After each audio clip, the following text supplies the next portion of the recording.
హుజురాబాద్ నియోజకవర్గ ప్రజలందరికీ కూడా నమస్కారం తెలియజేస్తా ఉన్నాను. నేను కానివ్వండి, నా బిడ్డ కానివ్వండి, ఈ హుజురాబాద్ నియోజకవర్గానికి 1000 కోట్లు తెస్తామని ఆనాడు నా అసెంబ్లీ ఎలక్షన్ లో చెప్పింది వాస్తవం. ఆనాడు కేసీఆర్ గారు మూడోసారి ముఖ్యమంత్రి అవుతారు, ఖచ్చితంగా హుజురాబాద్ నియోజకవర్గానికి 1000 కోట్లు తీసుకురావాలని ఒక సంకల్పంతో ఆనాడు చెప్పడం జరిగింది. కానీ దురదృష్టవశాత్తు ఈ రాష్ట్రంలో కేసీఆర్ గారు ముఖ్యమంత్రి కాకపోవడం చాలా బాధాకరం. కానీ నా నియోజకవర్గ ప్రజలు మాత్రం మమ్మల్ని నమ్మి, కేసీఆర్ గారు నమ్మి ఇక్కడ నాకు ఓటు వేసినందుకు మరొకసారి మీ అందరికీ కూడా నా చేతులు జోడించి మరీ ధన్యవాదాలు తెలియజేస్తా ఉన్నాను. కానీ ఖచ్చితంగా మీకు మాటిస్తా ఉన్నాను, ఏ విధంగా అయితే 1000 కోట్లు తెస్తా అని చెప్పినో ఇవాళ ప్రతి అసెంబ్లీ సెషన్ లో హుజురాబాద్ నియోజకవర్గానికి 1000 కోట్లు ఇవ్వాలని వల్ల బుద్ధి చెప్పడం జరుగుతా ఉన్నది.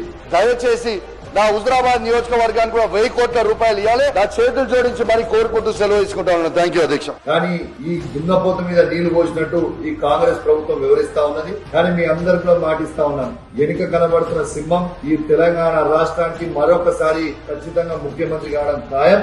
ఆయన తను ముఖ్యమంత్రి కాగానే హుజురాబాద్ కి మాత్రం ఖచ్చితంగా 1000 కోట్లు తీసుకురావడం ఖాయమని కూడా మీ అందరూ కూడా తెలియజేస్తా ఉన్నాను. ఇవాళ ఖచ్చితంగా చెప్తా ఉన్నాను, విమర్శించే ఈ కాంగ్రెస్ నాయకులు, బీజేపీ నాయకులు చెప్తా ఉన్నాను, ఇలా మీరు నడిచే ప్రతి అడుగు కూడా కేసీఆర్ గారు చేసే అభివృద్ధి మీద నడుస్తా ఉన్నారని కూడా మీరు మర్చిపోద్దని సందర్భంగా తెలియజేస్తూ సెలవు తీసుకుంటా ఉన్నాను. జై తెలంగాణ, జై కేసీఆర్.